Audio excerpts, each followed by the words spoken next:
Hi, my name is Jordesh, the CEO and founder of People360, a specialist healthcare recruitment agency bridging global healthcare talents into Singapore. In today's episode of Unravel, I'm excited to have a special guest who has close to 30 years of nursing experience in Singapore and even held C-suite positions for a successful chain of nursing homes. We hope through this sharing, we are able to inspire younger nurses in Singapore on their journey to leadership and provide powerful insights to supercharge their careers. Welcome, my dear friend Adele. How are you? I'm good. Thank you for inviting me on board on a weekend, Valentine's Yeah, it's a week. Valentine's weekend. Did you have fun yesterday? I did with my little man and family at home. Wonderful. I was Yeah. busy preparing for this session with you. Really? Yeah.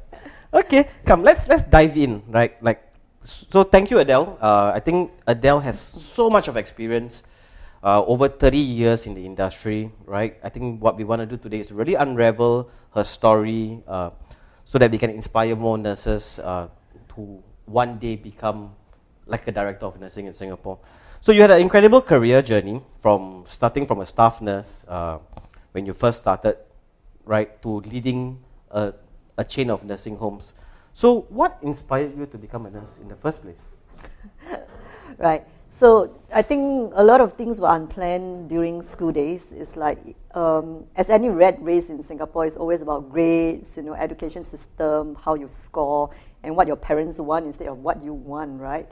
So I think back at the older days where being the only child, besides grades, besides doing academically well, that's obviously not my forte. So I decided, based on whatever left that's under the choice list that I could get into the courses. So there's, marketing, there's business, and there's some engineering course. And then the very unconventional nursing was inside the shortlisted choice. So I mulled over it for a long time because I thought, what can I do with,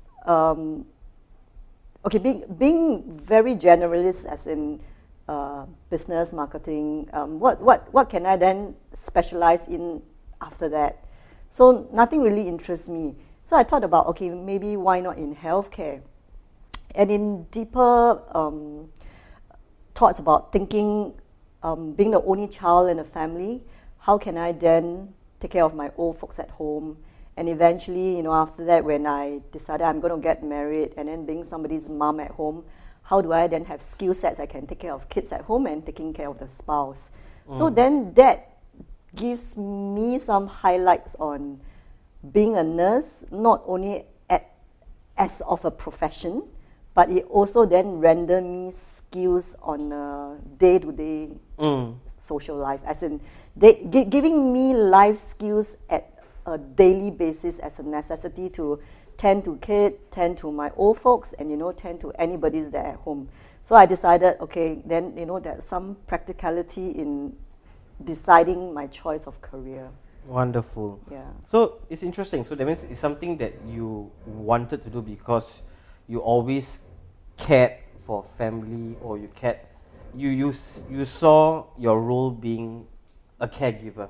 Yes, to your family. providing, because like I said, being the only child, then I've got no siblings, I've got no leverage on then who is going to take care of the people in the family. So being the biggest burden of everything is just me, right? So besides providing financially, then what skills do I then harness with me to make informed decision that where do I put my family members if they fall sick?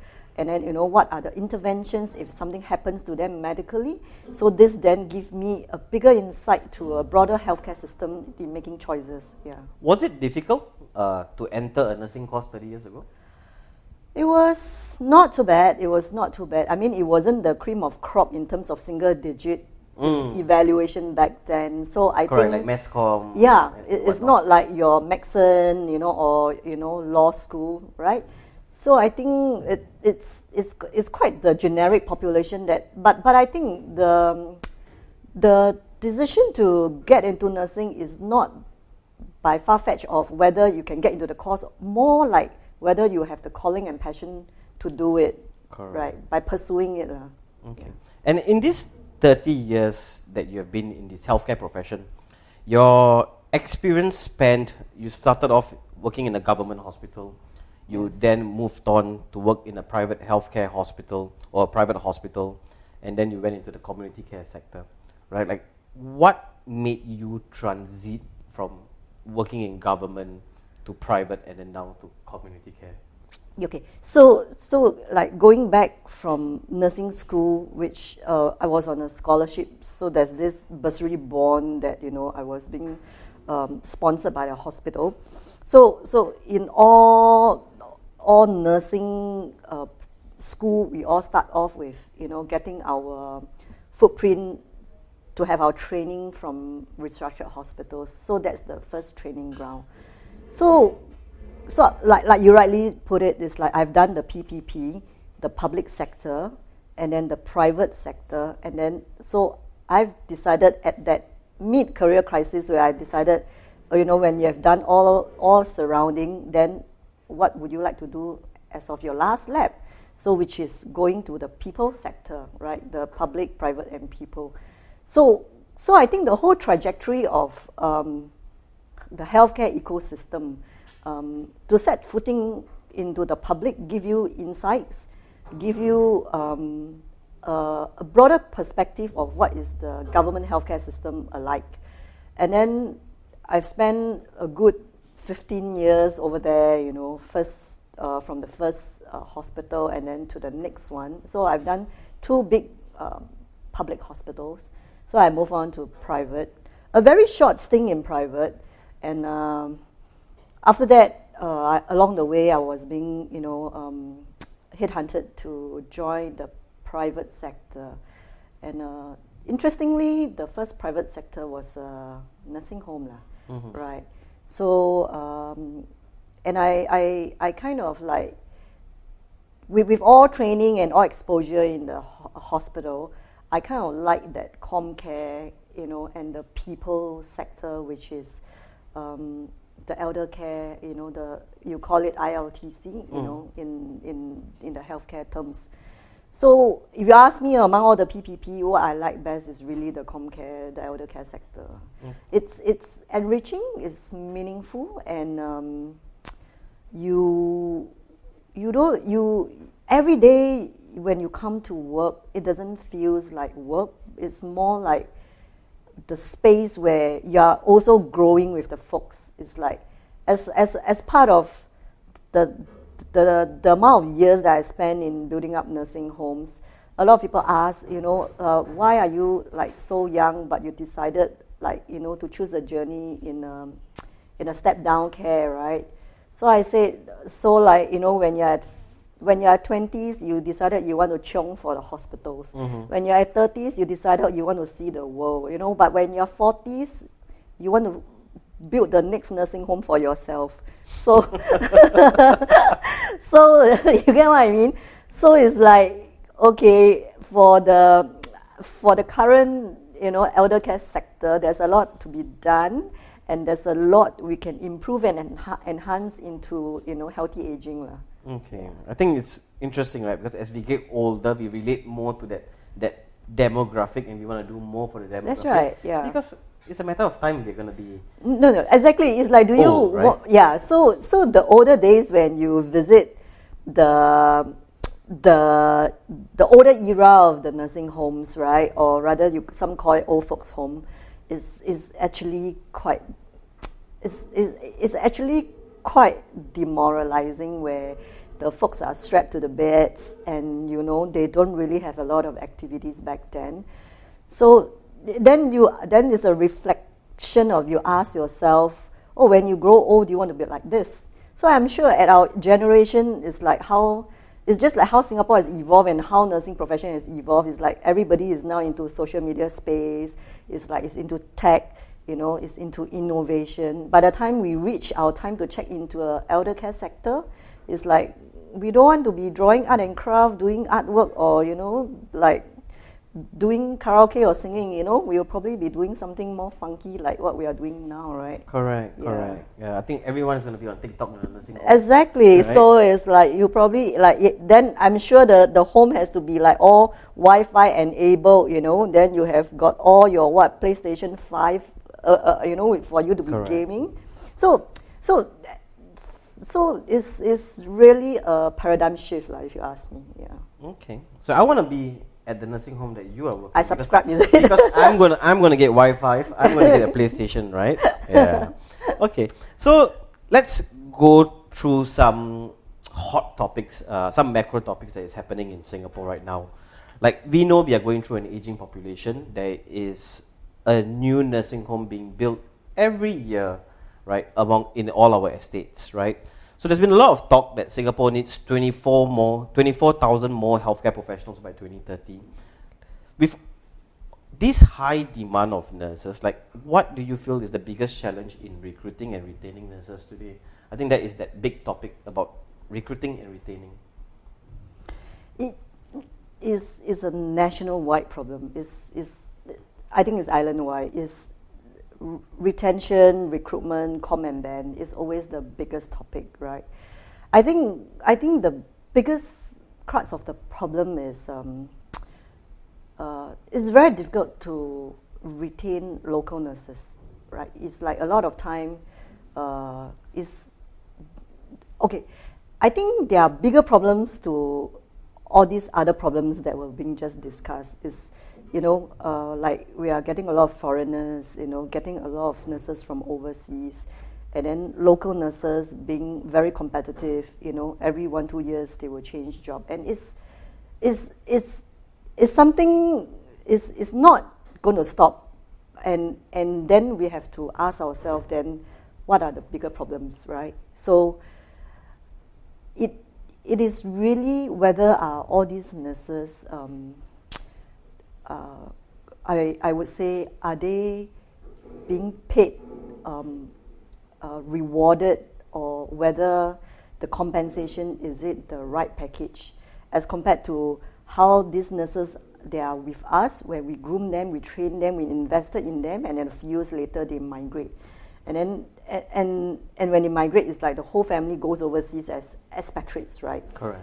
So I think the local scene is so much that I hear a lot of feedback, and through a lot of town hall talks with all these nurses, is they will say that it's fatigue, it's burnout, right? And then is a lot of them don't want to do the shift work. It's erratic shift schedules, and they are not being paid enough, and of course a lot of other challenges that surrounds all this, which then impacts on, like, them setting up family. Like, it's like here Singapore, we're trying to tell them a fertility Correct. rate. Here we have to tell them to encourage them, family time. And then on the other hand, is just very contradicting that they are spending so much time at the ward, in the workspace, where whether is it a 12-hour shift or a 3 shift, or just working weekends and public holiday, that they are away from family. So all these are then a lot of factors that, whether is it local or foreigners, then makes them decide to have the next leap of faith that they either job hop, or they even just move out of the city. Yeah. And I think the most painful thing is that, I think on the national agenda, it's not so much about organization to organization, but what we want to do is to retain nurses within Singapore, and hopefully not let them leave or migrate to another country, or even just get sick of the profession totally and become a stewardess, or become a customer service, or go into a whole different career switch, right? Yes. That would be the most painful thing. Yes, so I think retaining the nurses in the system, which is because they go through hell a lot of training, and really Singapore invested lots of all these talents, and now that Minister has come out with Angel scheme, under the MOH nursing retention program. So it really then actually highlight that it doesn't matter where you resign, or whether from one hospital or to another hospital. It's about keeping them in the ecosystem. So it's very telling. It's very telling that we actually needed this pool of people in our nation, right? It also then means we are not growing them enough, that we need to import, whether, getting it from overseas, and those that those return to nursing, meaning those that who fell out and then they just drop off and decided, okay, I've done enough shift work, and then, or they totally, just study nursing but go and do something else, right? So it's a shame that we cannot have enough of our own resources, that we have to find them elsewhere. But the bigger question is, how do we retain them? Right? Correct. I think it's no easy answer, because I was also watching a series on CNA talking about population health. Yeah. Like our TFR rate is below 2.1, which is the healthy replacement, and that explains the need to import foreign talents into Singapore, because we are also not doing ourselves favors by having more children, right? And the population is growing; it's a silver population, and we just do not have enough local talents.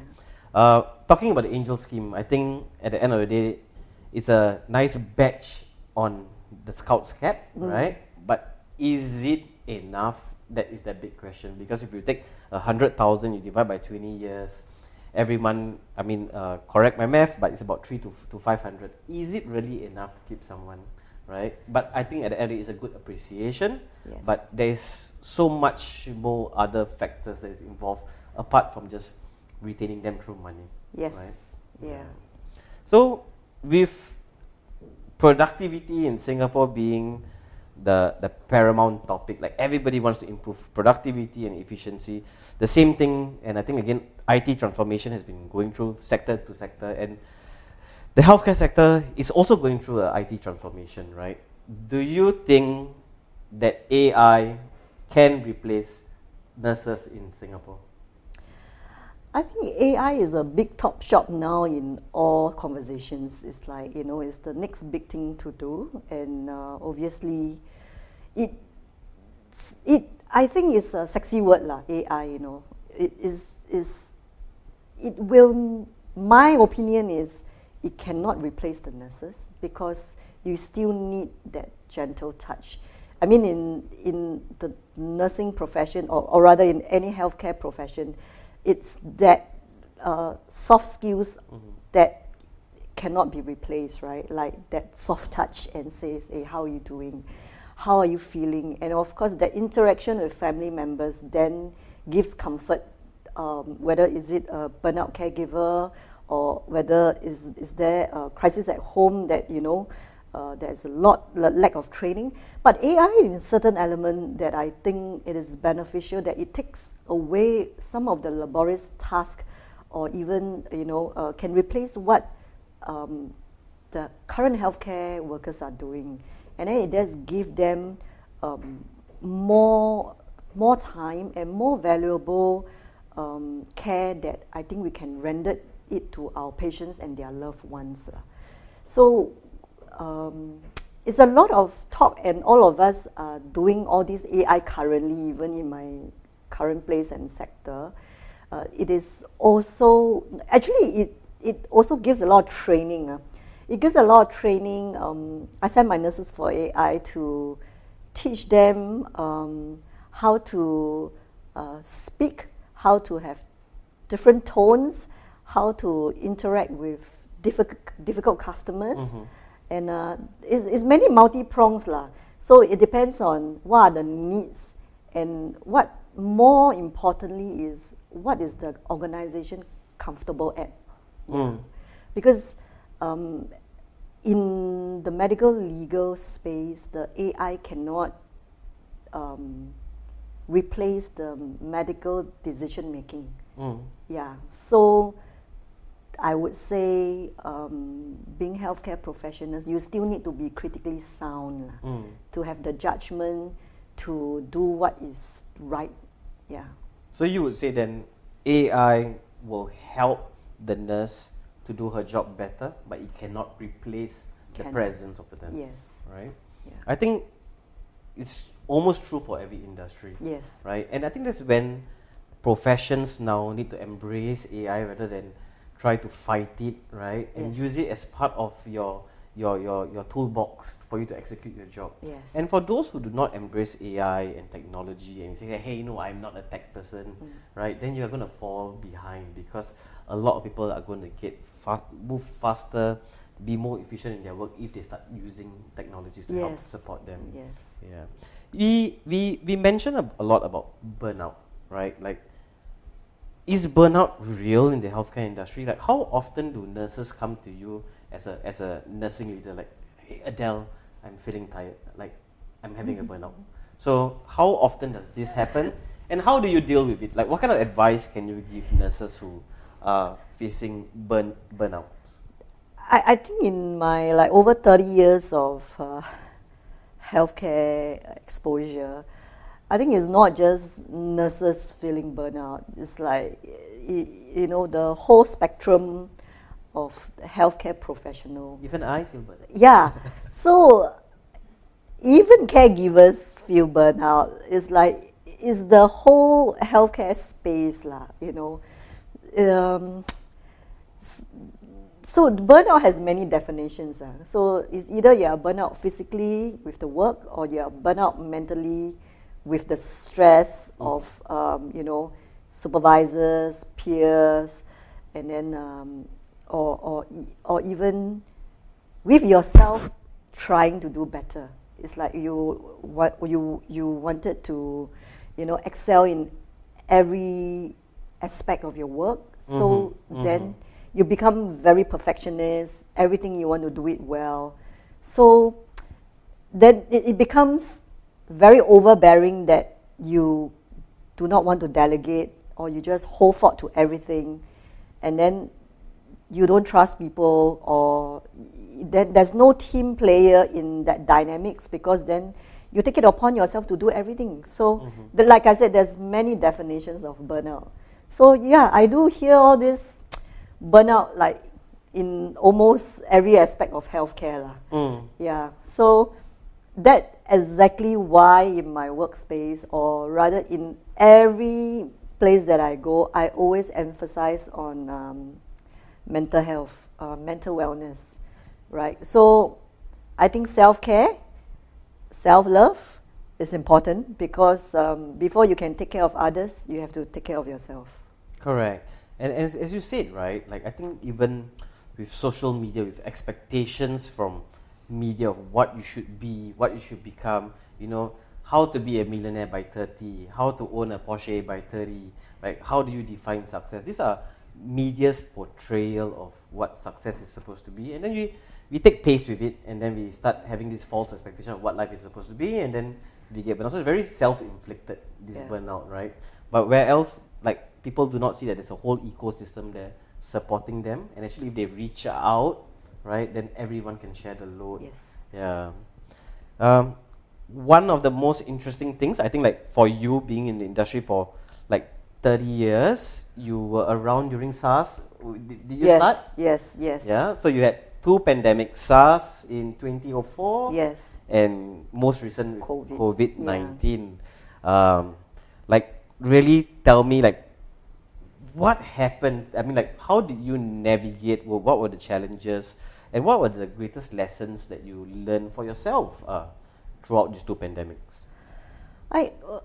Okay, I think the pandemic came as a wave where everybody were uncertain about it. So it's very precarious. It's like we don't know what's in it, and we don't know what we are fighting for, right? So it's a lot of, it starts from overseas, it starts from where, and then like what we are supposed to do. So it's okay, so these are the directives, and then we have to just move from all these things. So besides all your DOSCONs and all your national directives, what my own personal takeaway is, how do you fight resilience? It's like, instead of fighting pandemic, because it's like, it's a very long drawn cycle. It's pandemic is from start, you don't know when is the end date. Correct. So the word is resilient, and it's all this resilient that I developed from uncertainty, it actually then also then helped in a lot of like career decision making, you know, and also you treasure, you appreciate your team, you appreciate the people around you, because it's daunting that you don't know whether are you going to be the next victim being hit. So it actually bonds a lot of us together in many ways, whether is it work, peer, colleague, you know, back at home, your loved one, even, you know, your enemies just become like best friends overnight, because we are all with the same spirit that we are fighting the pandemic. Mm-hmm. So I think a lot of good hard lessons came by with all these things lah. You appreciate life better as well. It's like you don't take things for granted. Like you go back home, you know, having a warm meal is not things being taken for granted, because you don't know whether can you like wake up next day and then still be breathing, right? So right. I think all this, then we try not to take things being complacent now. We are more contented with life. We are more resilient. We've moved on. And with all this pandemic, when I look back, I ask myself, what could I have done better each time? Mm-hmm. You know, while we make mistakes, you know, while we short of like doing the right things, every step of the way there is always a leader that you take instructions from and you take lead on. So that leader could be you and I, and that is critical of how the team looks upon you, and that decision is then critical that I always evaluate again. Have I made that decision?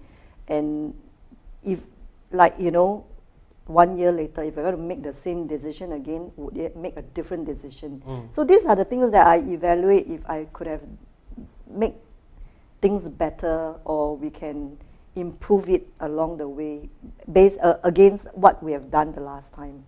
So I think every milestones along the way is how we can do better, and whether is it to enhance efficiency or to make things better for the team, or even to improve the patient care. All these are the whole spectrum of journey, I would call it, the journey in not just pandemic, but in the healthcare decision making. Correct. Yeah. And there's a saying, right? Like, true leaders are born during tough times, not during good times. Like, during COVID, you were leading the organization as a leader. Was there something specific that you had to do and roll out, but the ground just couldn't see your vision of what was going to happen, right? Because everyone is uncertain. Was it something that you had to do, but you know it was a tough call that you have to do, but you know the ops, the teams, the nurses just couldn't see what, but you saw what was needed? I think COVID hit very fast, and it just mutated very fast. It's like you didn't have. My own personal experience was it was to segregate. Is, you know, how we were being impacted was it all first started off with patients. And then the next thing is, we know we are on the newspaper, like, you know, the home was being locked down. And then it then started with the second wave of, a big chunk of the staff were affected. And then it's like, what's next? So it just mutates so fast that you just have to make sure that you segregate all of them, that they don't mix, or they don't even... cross-infect. Yeah. They don't even like interface with one another. So I think it was a very hard decision, and it needs to be a very fast decision, right? Mm-hmm. So I think I'm thankful, because I've got other nursing leaders that are with me on this, that we need to, you know, isolate. So the key word was isolation during COVID. we had to isolate. But it doesn't help because this isolation needs to take at least 7 days or 14 days, right? And like I said, it was daunting because it was very precarious that whether is it to isolate 7 days or whether is it to isolate 14 days or whether is it 21 days. I remember at the peak of COVID, we isolated for 3 weeks or 21, so. yeah. You remember? So it's like, how many 21 days do I have to go around for staff? Like, how many badges of staff could I like rotate to complete these 21 days? I don't have enough. But the very hard decision that I had was, the agency called, one of the step-down agency called and asked me for help because one of the whole home was locked down. All the staff were isolated and then the patients were all affected. So we then have to second staff to help this specific home, which has no staff to run anymore. I mean, it doesn't help that, like I said, for myself, like, I appear in newspapers with one of my home being infected and, like a big chunk of the numbers of the patients were positive. But I still have other homes that I could, play around with numbers, but it's just that the cross-infection part, I couldn't move them to rotate to other homes because they have to be in their own, this Correct. infection control protocol. You cannot mix them. The call that came overnight from AIC agency was to ask me if I can help render this home that is being locked down with no staff at all. All their staff were actually under isolation. So it was a very, very hard decision, right? So as the CEO, is like back then, hey, hey boss, we already don't have enough staff. Like, I've got 6 homes under my belt, and like every home I've got some staff being locked down. And then it was spreading so fast, but the call for help, I think it was necessary because I cannot see other homes. Imagine the home is open, the patients are inside, but there's no staff running it. So it's very sad. So I make a very hard decision, and I have to huddle my nurse managers and tell them we have to help, right? Irregardless of the numbers. I don't need to pull 10 staff out, but at least any 1 or 2 staff, because the call is really to call around the whole Singapore to ask for friends for help. I'm sure I'm not the only one that they call up, but it's like throwing out that call to ask, can you lend me 2 staff? If 5 of them responded, you will probably have 10 staff already, right? So I actually gave out about 4 staff. And I have to, out of the 5-6 homes I have, is who are the 4 staff I could give. And of course, they are of different functions, different level. So it was a very hard decision because internally, like what you said. Correct. I also need them, but how? Yeah. So I have to fight the battle. If my home gets a surge of patients being infected, I would need these staff myself because they are my... Correct. I have to fight the battle, right? I have to fight the battle, the fact that I don't have surplus. Yeah, but I'm taking what I have from existing. Without the surplus, I never had surplus to start with, and to go and help that home that was totally shut down, right? So, AIC was very appreciative. That home was very appreciative. Of course, I have to then huddle my nurse leaders to tell them, look, at the end of the day, the calling is we're helping patients. It does not necessarily need to be patients under our care, right? So I said the bigger battle to fight is this home has got no more staff. The last thing we want is that they shut down the nursing home. Then where do the patients go? They have nowhere else to go. Correct. And they can't be coming into our homes, right?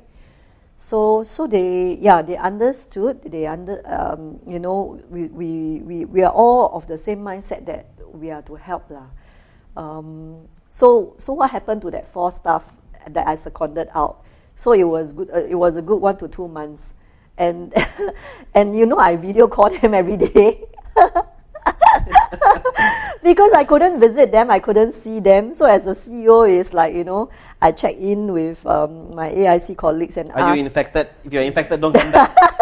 So I asked my AIC colleague and my friends in AIC and say, hey, please take care of my staff, I said, how are they doing? Are they eating well? Are they doing good?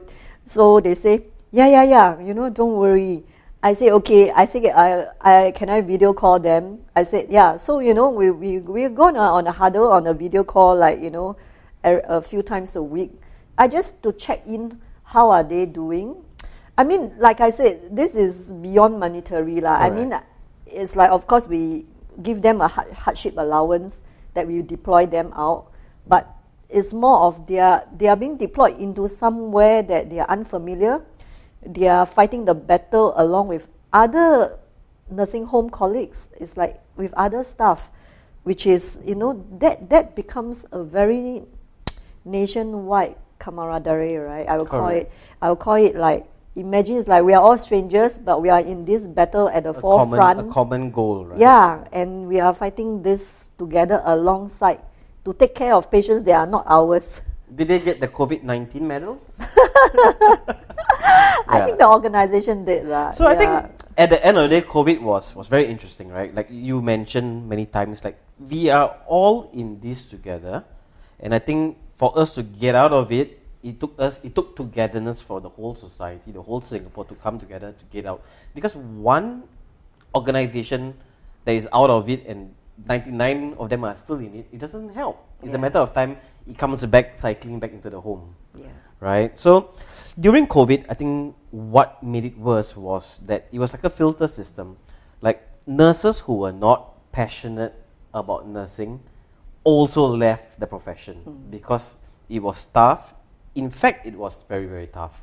You need to have a strong mindset, emotional mindset to overcome such national challenges. And I think because of that, a lot of people who went into the nursing for the wrong reasons, instead of patient care or as just a job, they left altogether.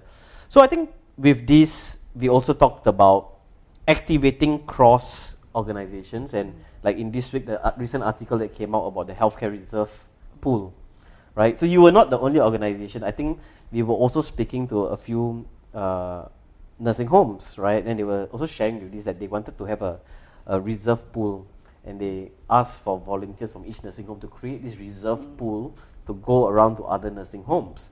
But everybody was holding on to staff because, hey, what about me? What about me? What about me?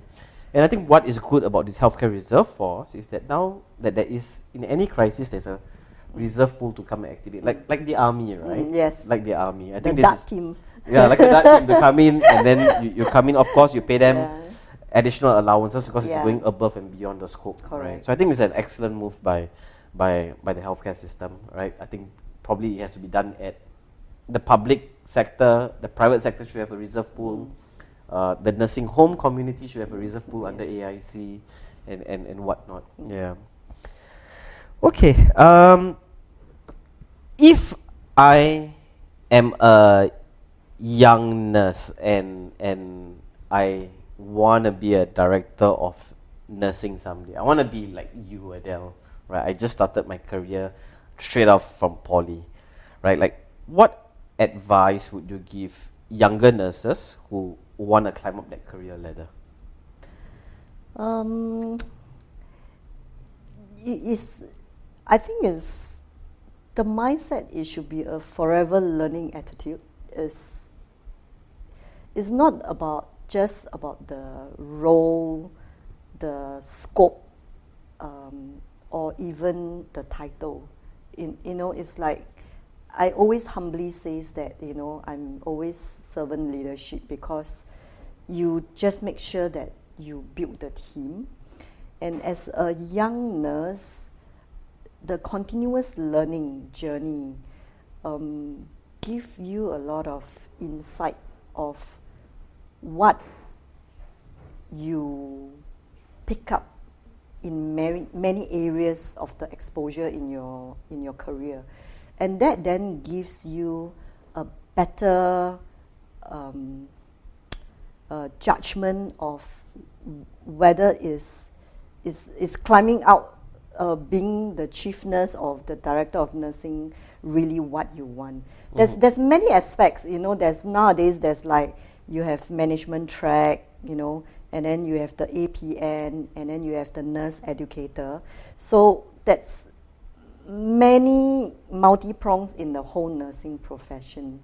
So this continuous learning and continuous exposure will, if you ask me, if as a young nurse given back, if given back the time, I would have preferred, I would have like being exposed to all three, Like unfortunately you can only choose one track. So if you have like tried all three, being in teaching or being in clinically in the wards or even to do management, at least when you come back in solitude, more solid in your thinking of being grounded of what you want in life, then that helps you to be more, I would say, more rigid in helping you to shape your career lah. I didn't choose to become a director of nursing at the start of my career. Like I said, I was thinking maybe I when I started off in a hospital, I thought I want to do. I was in renal trained wards. I thought, okay, maybe I go and be a dialysis nurse. Then along the way, I thought, hey, like life changes, environment changes. So we will then be given opportunity to learn. Like I said, this continuous learning is important. So it will shape your decision making along the trajectory of your choice lah. So need not be fixated just in one pathway. In one pathway.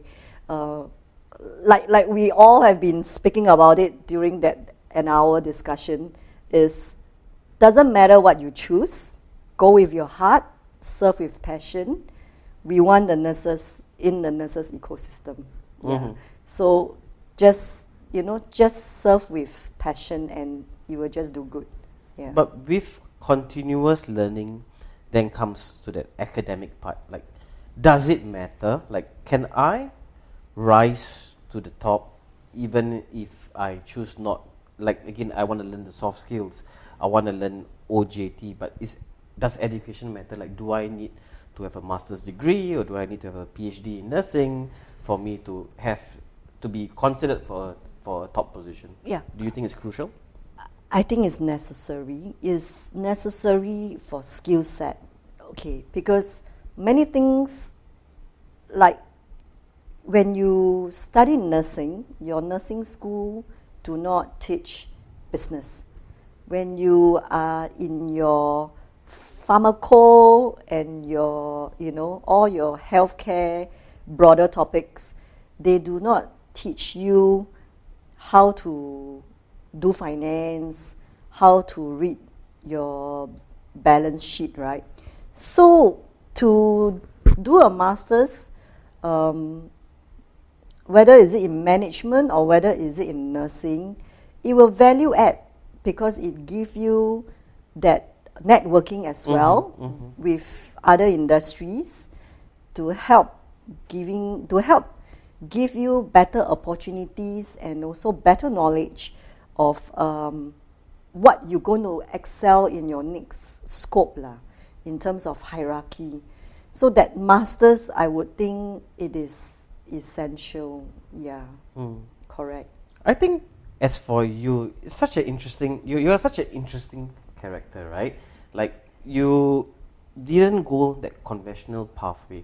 You said you went to renal and then you were working in therapy and then you were in the nursing pathway and then you made that switch over. That's right. You made that lateral switch over into becoming a COO and then a CEO of a nursing home. And typically CEOs, they have a different skill set compared to nursing. a lot of people have this mindset that nursing is more clinical work, it's more patient care. But where else, running a chain of nursing homes, being a CEO, you need to understand finance, you need to understand marketing, you need to understand business development, Yes. all the other corporate functions. Like, how did you pick up all these skills? I mean, being someone who went on the nursing pathway. Okay, truth be told, it was not an easy path. It's like when we all study nursing, we are very fixated with just clinical knowledge, right? So the olden days is you study nursing is all about bedside, it's all about patient care, it's all about your clinical skill set. So along the way, I did a postgrad, I did an advanced dip in business. So very daunting because like you hide behind computer to do assignments that are all alien to you, and you attend like 3 times a week in class where your classmates are all from business, they are all from marketing, like even HR, but I'm the like weird freak that is a nurse that is in class.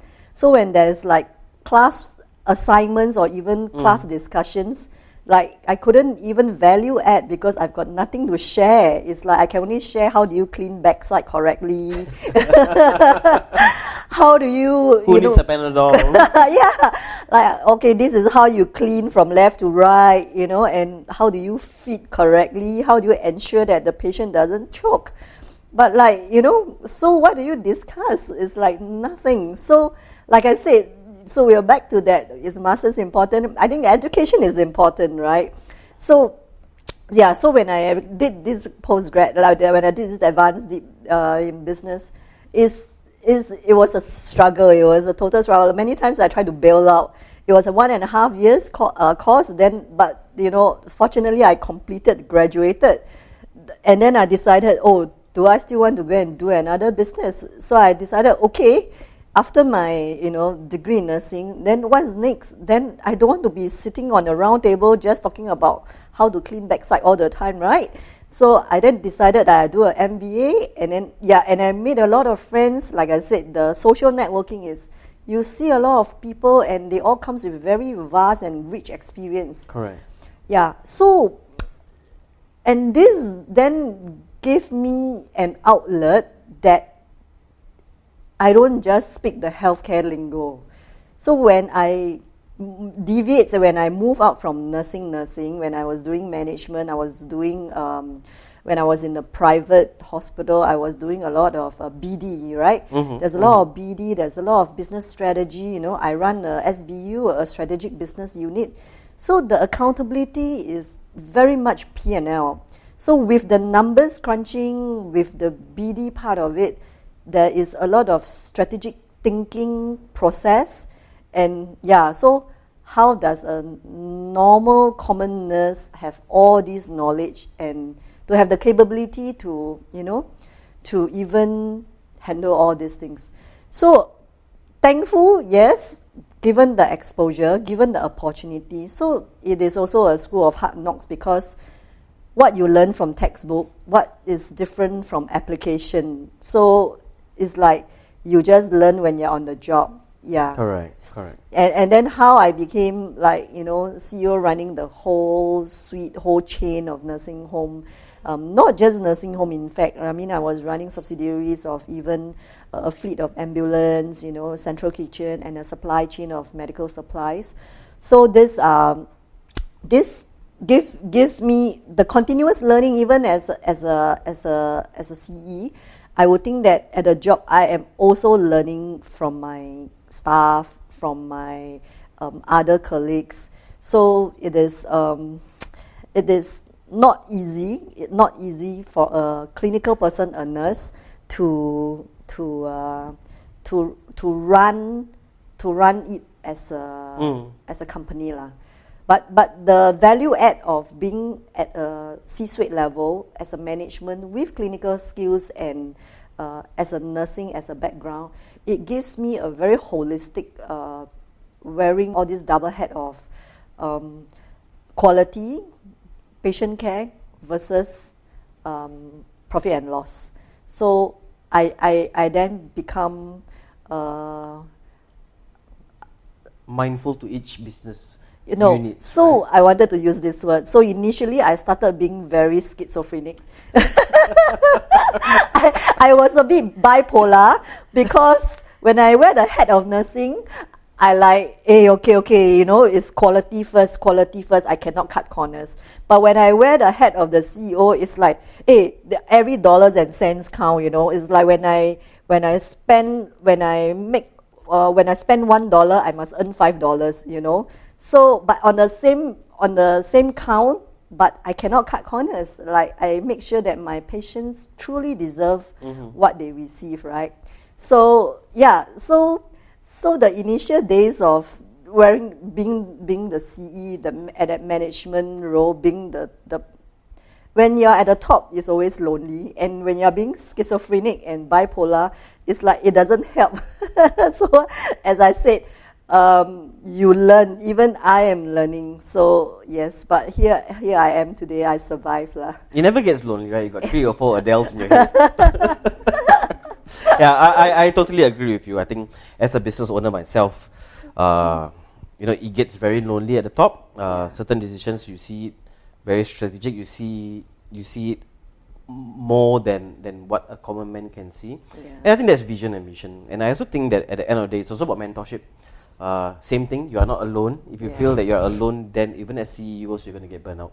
So I think there is definitely mentors, industry mentors that we can lean on to, and what not.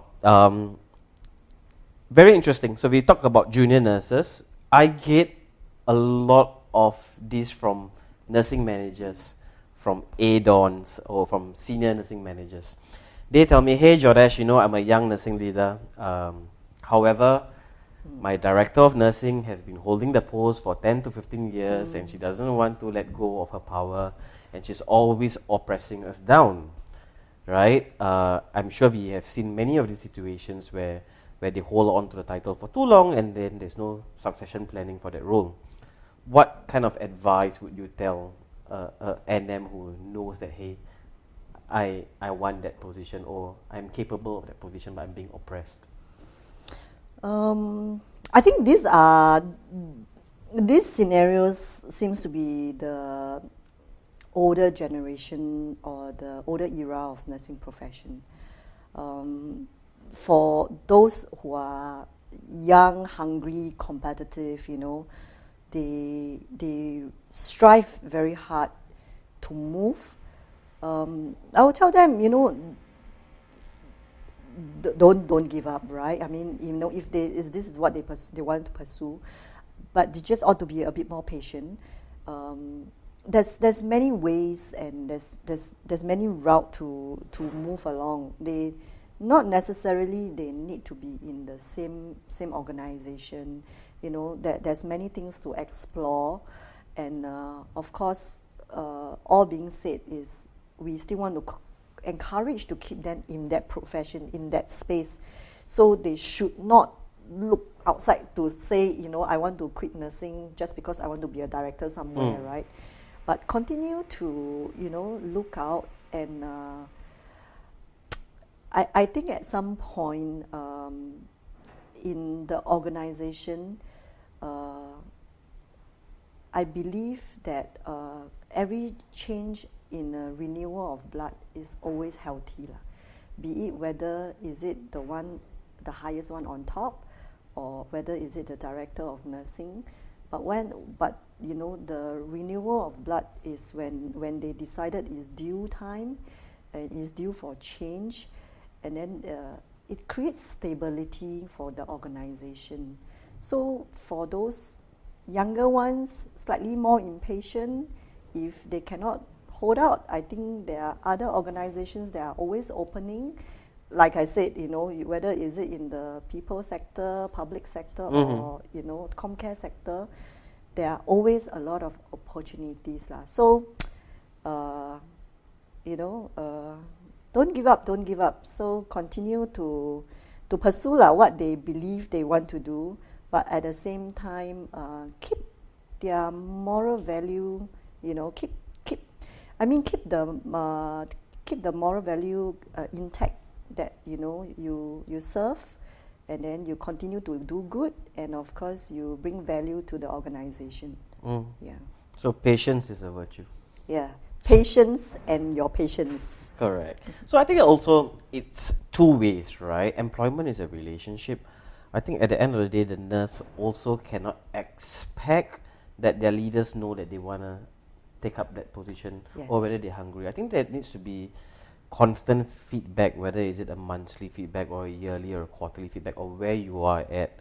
What are your values? Your values might have changed 5 years ago, 6 years ago. What you want back then might be different. So I think having that constant feedback between the managers and the staff, or leaders and the senior leaders, are important, so that you kind of leaders are able to now make that pathway and help you reach that goal. But you need to explicitly tell them like where Yeah. you want to be. But the paradox is when these younger leaders or younger nurses, when they think that they are due, or when they think that it's their time, or when they think that, oh, I'm suitable for the role, but actually they may not be ready. So clearly there must be some mentorship lah, if you ask Correct. me. So the mentorship then includes the 360 feedback, So I may think that I'm ready, but actually other people around me don't think I'm ready. Correct. Because you might be unaware of the things, the incompetencies that you have. Yes, right? yes. So there are many blind spots and shortcomings that you probably cannot see, you cannot perceive it. So there's two sides of the coin. One is I believe I can. One is I think I can, but I'm not ready, right? So like, what kind of advice do we give them? So if you think you can, but you are impatient, then there's always other outlets to look at, which we discussed this earlier. Then what if I can, but other people that I'm not ready? Then there's where this mentorship and open dialogue, transparent discussion needs to aid in that the incumbent's career path. Development. Yeah. So as a leader, as going up the pathway, is not about just your competency. It's not about you doing the job correctly or you doing it on time, the speediest, the turbo speed, right? But it's about whether can you lead the team? Can you play ball? Do you have the soft skills? Do you have developed EQs to deal with, people on the top? So there are many things that decides whether are you ready. So the answers may not be just for you to articulate. Yeah. So Okay. So are there a lot of politics at the top level in nursing? I mind my own business because I'm at the top currently. So it's difficult for me to tell you. If you're at right below, then the answer they always say is that there's a lot of politics upstairs. But when you're upstairs already, are there then any politics? There are a lot of politics below, Yeah. right? Yeah. So I guess this is everywhere. Correct. It's not just in nursing or in healthcare, but it's just everywhere lah.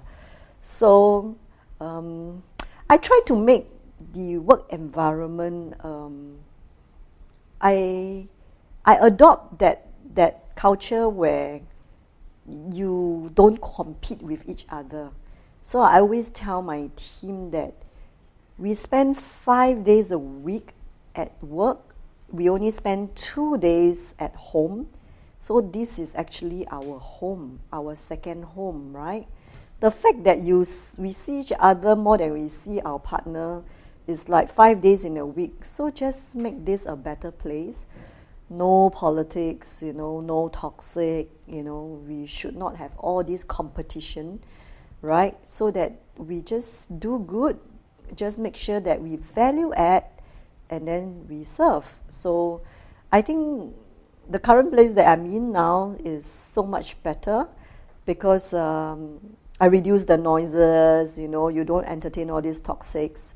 So then it becomes a more cohesive environment for people to come and join. I think it also helps, like if you have a younger leader or a younger Dawn, that incorporates the same value, because if your workforce, if your nursing team workforce is young, then it's easier to integrate lah. You know, there's lesser generation gap. Yep.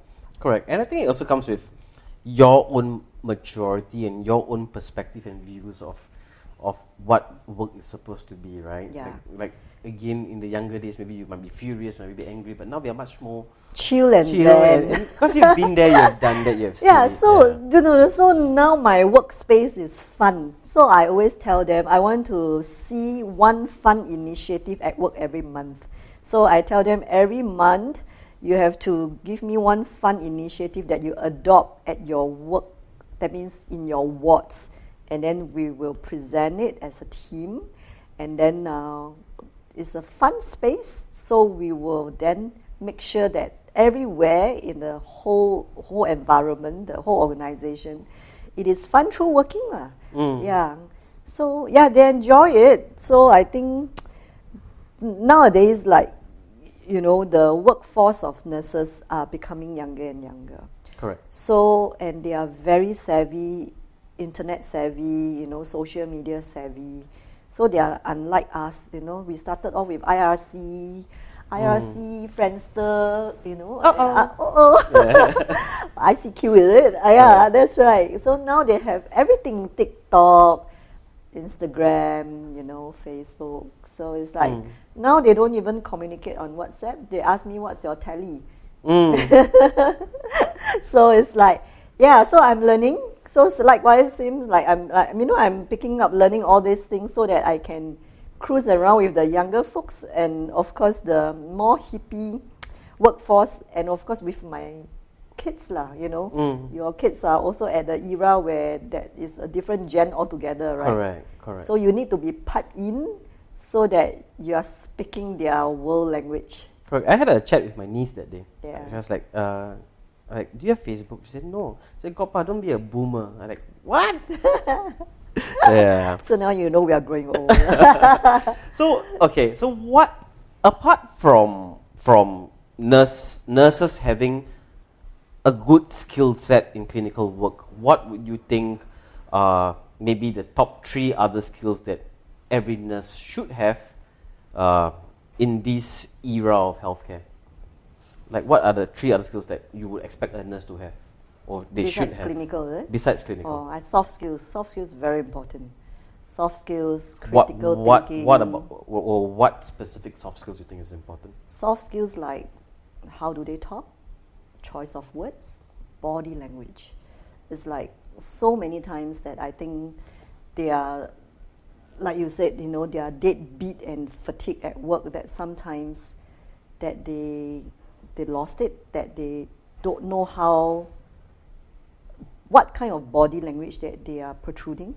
So and sometimes it's the persona, right? It's like their character is like that. So they think, okay, I'm just behaving like this. But they forgot the soft skills that how they should portray, how they should speak in front of family members, in front of a family in distress, or you know, or somebody who's mourning, right? So they or even to supervisors, the soft skills, like they just forgot about it, or they have no self-reflection. Many times I think when I try to correct, I said, hey, you know, just now you are speaking a bit louder, and then they will tell me, hey, no lah, boss, you are sensitive. Then I said, you know, if I can tell you are like very loud just now, and your tone is very harsh, then she says, oh, that's me. I speak like this to everybody. So no situational awareness. Yes, right? so it's like, but you speak like this to me, I'm the boss, but how does people portray you when you are speaking to me with outside people? People will think that, hey, you know manners, right? So to them is, but that's just me, right? So that's like the soft skills lah. So soft skills has many definitions, because then it'll be your EQ, it'll be your social ethic, or even how you speak. Correct. So I think a lot of things you are telling me is about being more human, having the ability to communicate, and that's what I also realized. Like, you know, in this whole age of digitalization, using IT, using AI, everything has become not your voice, Yeah. right? Like everyone is using ChatGPT. Yeah. Everyone is using some fake image online, Yeah. right? And I think the most important skill set now is really how do you humanize Yes. a lot of the situations, right? Because especially in the nursing field, right? Like if they treat patients like robots, eventually their jobs are going to be redundant. Yeah. So right? it's Because like they are patients just so robots. used to being Yeah. served by robots, and people want to be served by people, Yeah. right? So the so the soft skills then comes with soft touch, right? So like if I'm a patient, I want the soft touch, right? So if you give me the soft touch but you got no soft skills, then it just don't marry each other. Yeah. Correct. So I think, like I said, nursing profession, they are so etched into clinical, pharmaco, your anatomy, and all this of your subjects matter of in the nursing profession. Outside of this nursing profession, how you talk, how your body language, your tone, what choice of words to use, it is not something that they get used to it. So under my L&D, right, under my learning needs and L&A, right, so I told my nursing training head or even my training educator that we need to have training and workshop for nurses that are not clinical workshops. That means they should have social ethic classes. They should have presentation skills, like how do you make presentations, and then they should have soft, like mental health, mental wellness. How do they take care of themselves? So all these things, and I even have a workshop, grooming. Yeah, no, not that they don't know how to like wear their clothes properly, but the grooming means when you look good, you feel good. So I tell them, please, the nurses, please make sure you have a favorite lipstick, a favorite color. Like make sure that you put on the lipstick, and you tie your hair. I even tell them, hey, we can get some image consultants or some beauty consultants to come over and give makeup workshops. How they tie their hair to make them look good. So I say at least the patients and the caregivers, they will appreciate the nurses who are well groomed, looks Correct. good. And then your colleagues, your fellow colleagues, may not be in nursing like your ops, your operations, or even your other allied health. They will also appreciate that, hey, your nurses are looking pretty, very well groomed. And then this then correlates with soft skills, right? Correct. Yeah, so it's important, I mean, as the whole image of the nursing profession. Yeah, because again, after all, nursing is a profession, and when you have when you're called a professional, you need to be a professional. Yes. Right? And I think that now ties into the bigger picture of society appreciating that profession. Yes. Right? I think that's a whole big topic that if you sit down here and talk today, Yeah. it's going to be 4 or 5 hours. But, but yes, I think in essence, the society needs to appreciate healthcare workers in what they do. Yes. Right? And for them to appreciate, I think the profession needs to elude this sense of professionalism for them to gain this reflection Yes. from the society. Yeah. Okay, so last question before we end this episode today. Looking ahead, right? I mean, in the next 50, 30, 40 more years, right? What is one thing you are excited about the healthcare in Singapore? Like, what is it transforming to? What's one thing that you're really looking forward? It could be beyond your time. Healthcare. In Singapore. Future. Yeah. Yeah, which is like building the future nursing home space, which this aging population again is a very big topic. Is always on on the national agenda. How do we have more resources on the aging population? What I'm excited is when I'm at 70, what's the nursing home going to look like? Do they have Wi-Fi? Do they have a PlayStation? I'm sure they have, but do they have swimming pool inside? Do they have like billiards? Do they have pool tables? Do they have a mahjong room for me? So I visited Japan with Aging Asia and with all these study trips. I really love the space, how Japan built that that national aging economics, that they are quite ahead of time. So for Singapore, in that space now, it's like, if I'm 70 and 80, that's about 30, 40 down the road. Do I have like other amenities besides just a gym, besides ward and beds? Do I have other things that keeps me occupied or even keeps me going when I'm 80 years old? And what I will be excited is if I get to check in the nursing home with my own friends. Correct. So what you envision it is, rather than nursing home reactive, looking after illnesses or prolonging care, what you want it to be is to be more of a retirement village, a lifestyle for could be healthy, right? Correct. I may not be necessarily bed bound, or I checked in because my family cannot care for me, but rather I checked in because all of us wants to age together. I want to be with my friends. We all can be in the same room, same cubicle. So that we still continue to do our daily activities, but yet I feel I'm growing old, but I'm not redundant, right? So that I get piped into what's happening at the latest, what's that I'm still up to date, rather than I only see four walls. Correct. And then go doing exercise at my bedside. But that's provided if I live all healthy lah. Correct.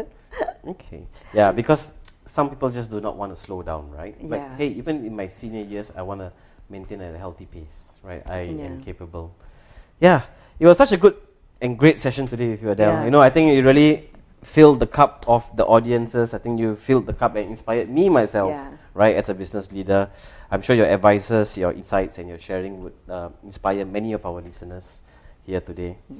So with that, thank you so much for attending this session. Thank you for having me. Yes. Goodbye. So if you found today's session insightful, right, like, share, and subscribe to our channel.